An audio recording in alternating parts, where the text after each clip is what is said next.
Fala turma, tudo certo? No vídeo passado eu mostrei para vocês as 5 lacunas de transição que dificultam bastante, né, a vida da passagem da universidade para a carreira profissional dos nossos alunos. E a gente percebe como esse assunto é importante porque a gente vê o pessoal ficar numa crise de ansiedade muito grande, uns emagrecem, outros engordam, outros ficam com uma vida assim meio atrapalhada. É realmente um momento de muita ansiedade, né? Essa transição, essa saída da faculdade para começar uma carreira profissional. E eu sinalizei no vídeo anterior 5 lacunas de transição, né? Que é passar do ambiente estruturado da faculdade para o ambiente ambíguo e desestruturado do mercado de trabalho, sair da posição de um estudante de sucesso para um profissional iniciante, né? É um baque muito grande que isso dá. Passar também daquele tempo fixo, programado, calculado, previsível, que é o tempo da faculdade, para um tempo agora imprevisível, incontrolável, uma temporalidade que você não sabe quando vai vir o sucesso. Não é como a prova, né? A prova tem data marcada, tem a entrega do trabalho, é tudo estruturado na faculdade. No mercado de trabalho, não. Esse tempo, né, você convive com uma diversidade, com uma multiplicidade de temporalidades. E o quarto desafio é que você vai ter que aprender a conviver com pessoas muito diferentes de vocês. Porque lá na faculdade você faz trabalhos em grupos e todo mundo tem o mesmo objetivo, que é passar bem na matéria, entender a matéria, tirar uma nota boa e etc. Quando você vai para o mercado de trabalho, os objetivos eles não são necessariamente os mesmos, né? Na verdade, você trabalha em equipes que percorrem metas diferentes, objetivos diferentes, que vão fazer parte, né, de um conjunto, de uma estrutura global da organização da qual você vai fazer parte. Então, também isso é um baque muito grande, né? E o quinto desafio, a quinta lacuna de transição, é passar do esforço das metas individuais para metas comuns. Porque na faculdade você estuda para você aprender, para você ir bem, para você entender as coisas. Quando você vai para o mercado de trabalho, o mercado, as carreiras profissionais, elas não querem mais saber se isso está sendo bom ou não para você. Ela quer saber a contribuição que você vai dar para solucionar os problemas da organização, os problemas da sociedade e assim por diante. Então, é muito mais complexo, né, do que aquela relação simplista entre teoria e prática, né, que o pessoal costuma colocar, tá? E agora nesse vídeo eu quero, não sei se eu posso chamar isso de dicas, mas eu quero estabelecer algumas reflexões de coisas que eu fiz na minha transição profissional, coisas que alguns conhecidos e alguns amigos meus também fizeram e que deu um sucesso muito rápido, né? Não foi o meu caso, né? Mas no caso deles foi um sucesso muito rápido, tá? E eu vou compartilhar com vocês então essas experiências, certo? E acho que a primeira coisa importante, meus caros, é vocês reconhecerem e terem consciência de que essas lacunas de transição, elas existem, elas são reais. Isso acontece, você não pode negar. Você não pode adotar uma postura tipo assim, ah, vai dar tudo certo, vai ser automático, vou fazer uma mentalização positiva aqui e vai dar tudo certo. Não, essas lacunas, elas existem, meus caros, você vai sentir esse baque. E é bom que você sinta ele, você não pode negar, você não pode sufocar esse sentimento ou desviar ele, né, com outros recursos. Na verdade, você tem que ter consciência de que essas lacunas existem para você começar a trabalhar e se desenvolver pessoalmente também para enfrentar essas lacunas, certo? A coisa mais certa a fazer nesse caso, meus caros, é você ter a honestidade consigo mesmo. Não é só honestidade com os outros, né? É você ser honesto consigo mesmo. Seja sincero. Reconheça que falta muito ainda para você se tornar um profissional de sucesso.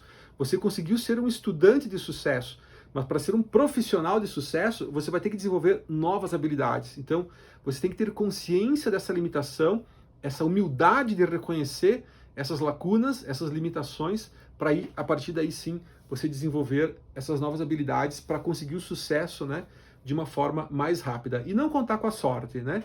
É melhor contar mesmo com uma estratégia, né, de desenvolvimento pessoal em que consiga entender e desenvolver essas habilidades da forma mais rápida e mais adequada possível, tá? A segunda dica, aceitar aceitem, tá? Que vocês vão encarar desafios muito mais difíceis do que aqueles da faculdade, certo? Se você acha que é difícil ir bem na prova, se você acha que foi difícil fazer um determinado trabalho, nossa, a maior dificuldade foi fazer o TCC, né? Te prepara, meus caros, aceitem, porque a carreira profissional, ela vai exigir de vocês um grau de dedicação, de energia, de esforço e de tempo que é muito maior. E mais do que isso, ele vai te exigir essa dedicação e você não vai saber se você foi bom o suficiente. Você não vai saber, porque o mercado e a carreira não vai te dizer isso. A não ser que tu passe num concurso público, alguma coisa assim, aí passar no concurso simboliza então, tipo assim, o sucesso já, né? Independente do quão bom profissional você vai ser depois na carreira. Mas no geral, meus caros, esse sucesso, essa confirmação da dedicação, ela pode demorar muito tempo e ela pode ser inclusive até imperceptível. Então ter consciência, né, de que vocês vão encontrar e passar por desafios muito maiores da faculdade é também uma condição importantíssima, tá? Para você lidar bem e conseguir um sucesso mais rápido, né? Para não ficar tateando, né, e contando com a sorte nessa situação de transição entre a faculdade e o mercado de trabalho, tá? Vocês vão errar, todo mundo erra, certo? Não tenham medo de errar. O erro, o importante é como é que você lida com o erro. Todo mundo erra, né? Os grandes empreendedores erram, os grandes intelectuais, todo mundo pratica erros, tá? A questão é, o que eu aprendo com esse erro, né? Eu aprendo a fazer diferente ou eu aprendo a insistir e cobrar que os outros se adequem, né, à minha perspectiva, tá? Então, é muito importante vocês aprenderem também a tolerar os erros, não só os de vocês, mas os erros também dos outros, né, dos colegas, e aprender com esses erros, tá? Essa mentalidade, né, de disposição ao aprendizado constante é algo que é muito valioso nessa hora das transições entre a faculdade e o mercado de trabalho, tá? Terceira dica, pratica novas competências, arrisca novas habilidades. Você tem que se aperfeiçoar, você tem que se requalificar, tá? Eu quero dar um exemplo importante que aconteceu comigo e com muitos outros professores e também estudantes na época da pandemia. Vocês lembram que quando começou a pandemia, em março de 2020, de uma hora para outra, cancelaram as aulas. E de uma hora para outra, essas aulas migraram para plataformas digitais. Vocês lembram, né? Lembram disso? Gente, eu nunca tinha dado uma aula usando uma plataforma digital. Nunca. Eu até já tive alguma experiência em EAD e tal, mas era uma coisa assim, ó, nossa, não tinha nem comparação. Foi uma coisa muito nova para mim e para muitos colegas professores. E acredito que para os alunos também foi uma coisa muito nova, ter uma aula inteira, assim, né, dentro de uma plataforma digital. Então, nós, professores, tivemos que desenvolver uma nova habilidade, que era saber dar as aulas fora do ambiente presencial da sala de aula, nesse ambiente agora virtual, esse ambiente, né, de plataformas digitais, no Microsoft Teams, no Google Meet, no Zoom e assim por diante, tá? Então repara, é um outro estilo de aula, né? É outra forma de você passar o conteúdo. Você precisa usar muito mais imagens, né, do que só aquela fala assim constante e tal. E a gente precisou desenvolver essa nova habilidade. Mas olha só que interessante que eu vou falar para vocês agora. Nós desenvolvemos novas habilidades para continuar exercendo a mesma função. Perceberam? A gente se adaptou, né? A gente se reinventou para continuar a exercer a mesma função de professor. A passagem da faculdade para o mercado de trabalho, ela não exige apenas uma adaptação para você continuar exercendo a mesma função. Não. Essa passagem exige uma requalificação. Porque não se trata de você desenvolver uma habilidade para continuar a desempenhar a mesma função. Se trata de você desenvolver uma nova habilidade para desempenhar uma nova função. Estão percebendo? Porque você não é mais estudante no mercado de trabalho. Você passa agora a ser um profissional. Você não dedica mais energia para aprender as coisas. Você dedica energia para solucionar problemas da organização da qual você vai fazer parte. Percebem? Então repara, turma, que essa mentalidade de a gente estudar, desenvolver novas habilidades para desempenhar melhor a nossa mesma função, não é assim que vai funcionar. Você tem que pensar em estar disposto a se requalificar, para você assumir novas funções, funções que muitas vezes vocês nem imaginariam, né, que poderiam assumir. Se eu quiser dar um depoimento próprio para vocês, pessoal, eu exerço cargos de gestão acadêmica, tá? E são cargos assim muito importantes, né? São decisões muito sensíveis que a gente toma, não só para a imagem, né, da universidade onde a gente trabalha, mas também para os alunos, né? Também para os professores, nossos colegas, né? Também para os órgãos governamentais, que também a gente tem uma relação com órgãos de controle, de regulação, né? Então repara, meus caros, eu estudei direito e em nenhum momento na faculdade a gente aprende a gestão acadêmica. A gente não aprende a ser coordenador de um programa de pós-graduação, a gente não aprende nada sobre gestão estratégica de negócios, etc e tal.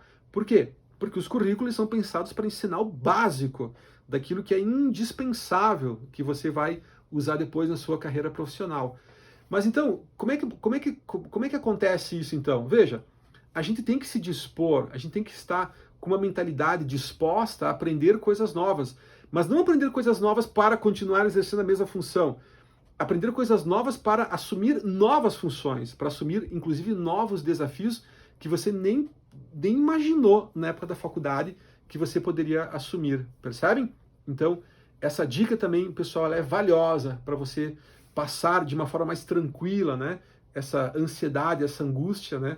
Das lacunas de transição. Essa disposição a aprender o necessário para assumir novas funções e não só aquelas habilidades para você se adaptar a uma nova realidade, né? E a partir daí exercer ou continuar exercendo a mesma função.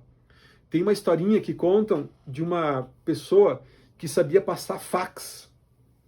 Ela era muito boa porque numa época em que ninguém conhecia fax, né? É só ela que sabia passar fax. Então ela tinha emprego garantido em qualquer lugar, porque ela sabia passar fax como ninguém. Era só dar o número do telefone e ela passava o fax. Gente, o fax não existe mais, né? Hoje a gente manda e-mail, hoje a gente manda WhatsApp, hoje a gente manda mensagem de voz. Então repara, se você não tem essa disposição para aprender coisas novas, para desempenhar novas funções, certo? O mercado ele vai dizer para você, olha, sinto muito, mas a gente não precisa mais de fax hoje em dia. Por mais que você seja habilidoso em passar fax, né? Ninguém mais usa fax hoje em dia, percebem? Então essa disposição, meus caros, ela é realmente importantíssima, tá? Quarta dica, meus caros, para uma transição suave, uma transição tranquila das lacunas profissionais. Faz uma autoavaliação periódica do seu comportamento profissional, tá? Faz uma avaliação toda semana. Se você, por exemplo, pega sexta-feira de noite, né? A hora que você volta para casa, se você vai para um bar, né? Sexta-feira à noite, o pessoal jovem costuma gostar de sair e tal. Mas a hora que você chega em casa, dá uma refletida, assim, como é que foi a sua semana? O que você aprendeu, né? Faz uma reflexão sobre como que o seu comportamento e essa sua mentalidade para o aprendizado melhorou a sua habilidade de ver a organização, de enxergar melhor a organização e de fazer algo assim propositivo, né, para essa organização, tá? Essa autoavaliação, turma, ela é muito importante, porque você consegue a partir dela identificar o que deu errado, por que deu errado, o que você pode fazer para melhorar da próxima vez, né? Isso é um aprendizado constante, certo? Lembre-se, todo mundo erra, todo mundo. Às vezes a gente está mal-humorado e a gente dá uma dura maior do que a pessoa merecia, desproporcional. Às vezes a pessoa precisa de uma dura, mas a gente está bem-humorado e você acaba não dando a ênfase necessária, sabe? Ou seja, as situações são inúmeras, né, que podem acontecer. Então essa avaliação, meus caros, essa autoavaliação, né, essa conversa de você com você mesmo, né, sobre a sua semana, ela também é muito importante, tá? Quinta dica, você tem que fazer uma leitura da sua cultura organizacional, tá? Cada organização, meus caros, ela tem uma cultura diferente. E como tem? Como é diferente? Olha, eu já fui professor e já assumi cargos de gestão acadêmica em faculdades privadas com fins lucrativos, em faculdades privadas comunitárias, em faculdades privadas confessionais, em universidades públicas em faculdades sem fins lucrativos. Gente, eu já passei por diversas universidades com uma experiência, né, em cada uma delas, tá? E, meus caros, cada organização, ela tem uma cultura diferente, tá? O que é a cultura da organização, turma? São aquelas regras não escritas, sabe?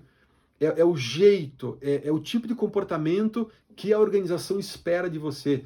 É a postura que a organização espera de você enquanto um profissional, tá? Repara que existem regras que são escritas. Você tem que chegar no horário, você não pode se atrasar, você tem que comparecer às reuniões, você tem que cumprir metas de produtividade, enfim.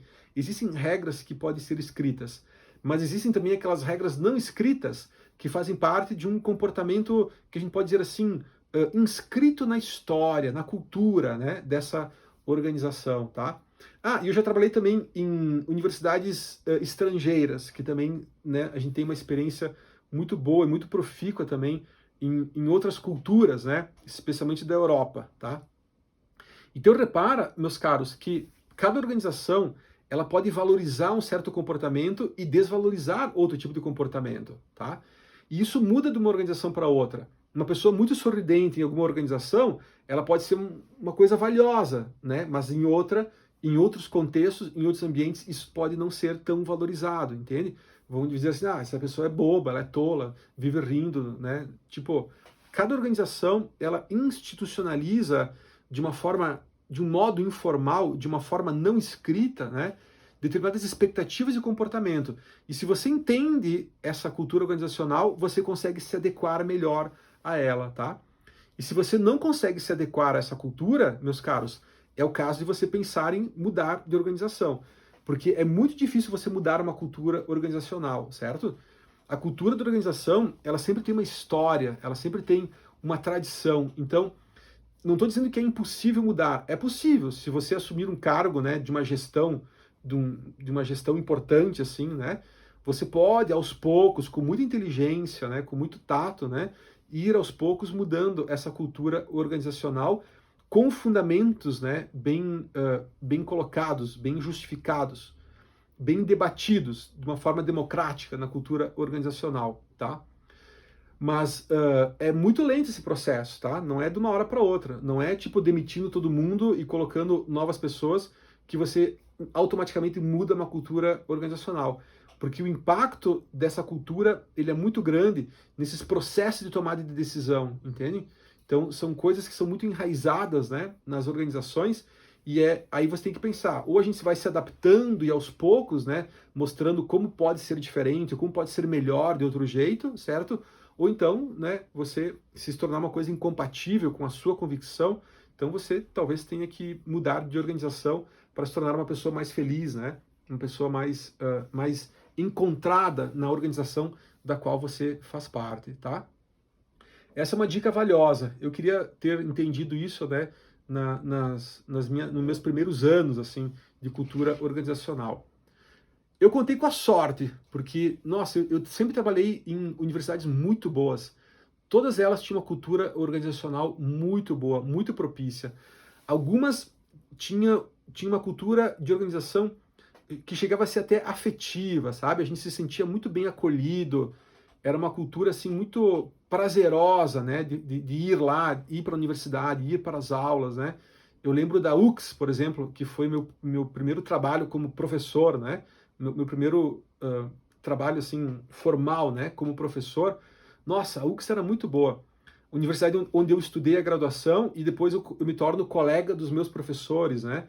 Pessoas que a gente tem uma admiração muito grande. E a gente enxerga esse reconhecimento, né, por parte dos meus professores, a felicidade deles me encontrarem agora como colegas, né? Alguém que eles ajudaram a formar, né? Alguém que eles ajudaram, eles participaram, né, daquele meu processo de formação. Então eu tenho muito boas lembranças da Universidade de Caxias do Sul, justamente por ela ter me propiciado, né, esse ambiente assim que me fez me tornar hoje, né, esse professor que eu sou, tá? E tantas outras, né, na UFMG também. A UFMG já não é um ambiente assim tão amigável em relação aos professores, porque você tem uma cobrança, como eu posso dizer, de publicação, de performance, né? A universidade pública você tem uma cobrança muito grande em relação à qualidade da sua produção intelectual. Então lá a gente tem uma amizade também com os professores, certo? Mas como você entra por concurso público, você não tem uma relação afetiva, né, com os professores, é uma relação bem assim profissional. Mas por outro lado, o ambiente acadêmico no sentido da questão da ciência, nossa, é um espetáculo, né? A minha experiência na UFMG também, ela foi muito boa, fiz também grandes amizades lá, né? A gente não teve a oportunidade de fazer amizades com todos que a gente gostaria de fazer, mas o ambiente acadêmico, o ambiente científico, esse ambiente assim propício, né, a desenvolver coisas inovadoras, né, a uma pesquisa de alto impacto em nível nacional e internacional, né, não tem igual, certo? O ambiente, né, a cultura organizacional, ela é propícia, né, para desenvolver mais esse outro lado, digamos assim, né, da questão universitária, tá?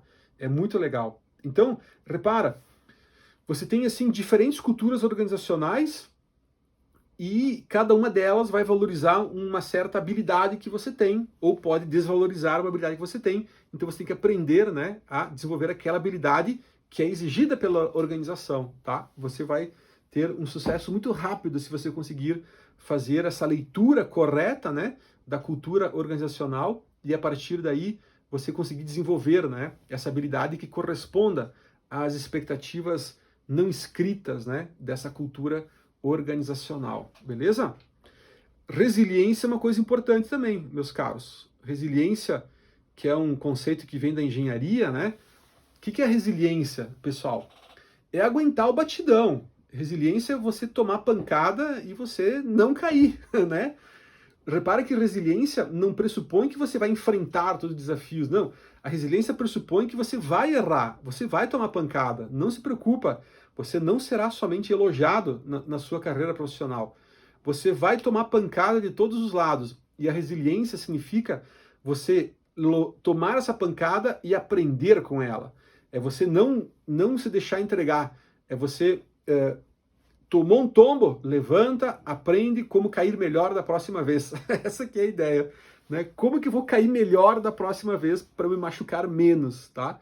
Essa que é a ideia da resiliência, certo? Porque você vai cair de novo. Não pensa, não entra nessa cilada, né, da autoajuda de que você vai ser sucesso e que o mundo vai gostar de você. Não, você vai tomar muita pancada.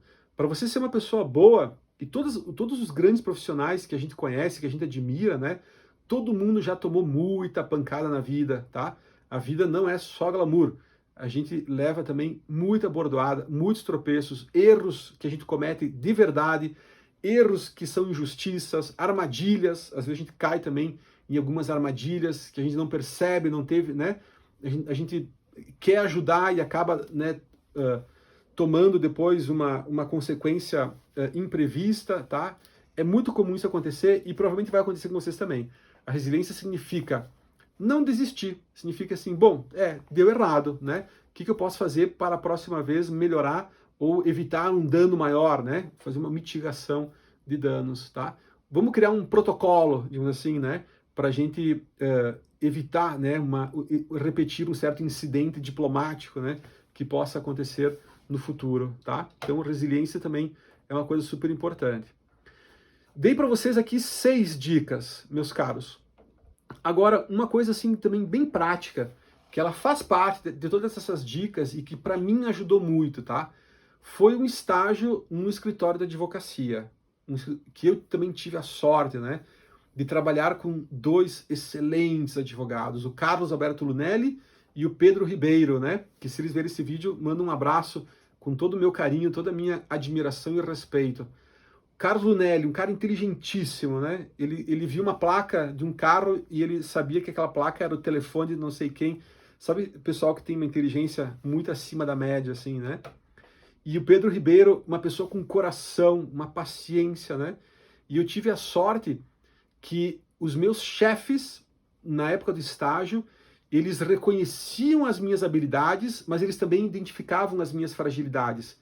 E eles me ajudaram, eles iam me dando dicas, assim, olha, tu tem um defeito aqui, Rafael, você escreve muito bem, mas você tem um defeito aqui e tal coisa, e isso foi permitindo, né, com que a gente fosse, aos poucos, melhorando, desenvolvendo esses nossos pontos fracos, né, desenvolvendo novas habilidades, e isso foi fazendo que a gente se formasse uma pessoa que hoje, né, somos o que somos, tá? Ainda imperfeitos, com certeza, mas com uma longa trajetória, né, de experiência que a gente gosta de compartilhar com vocês, tá? Então, eu tive sorte. Comecei meu trabalho numa boa universidade, comecei a advocacia num bom escritório de advocacia, em que meus chefes me ajudavam a ser uma pessoa melhor, né, a me tornar uma pessoa melhor, mas nem todo mundo tem essa sorte. Por isso, meus caros, não contem com a sorte, né? Contem com essas 6 dicas para uma transição profissional mais suave, mais tranquila e que você vai ter um sucesso muito mais rápido, né? Se você conseguir aplicar isso na sua prática, beleza? Espero que gostem desse vídeo, turma. Se gostarem, compartilhem com seus colegas. Nosso objetivo é ajudar esse pessoal que está terminando a faculdade de Direito, né? Que está bem nesse momento, né? De muita tensão, de muita ansiedade, né? De uma insegurança. E agora, né? Como é que vai ser minha vida, né? A ter uma transição mais tranquila, mais suave, né? Esperar um pouquinho, né? Não tenha tanta pressa, não fique tão ansioso. Tem que dar um tempo. As coisas, né? Elas acontecem na hora certa, tá? Mas usa essas dicas que ela vai acontecer mais rápido, beleza? Valeu, turma. Um abraço a todos.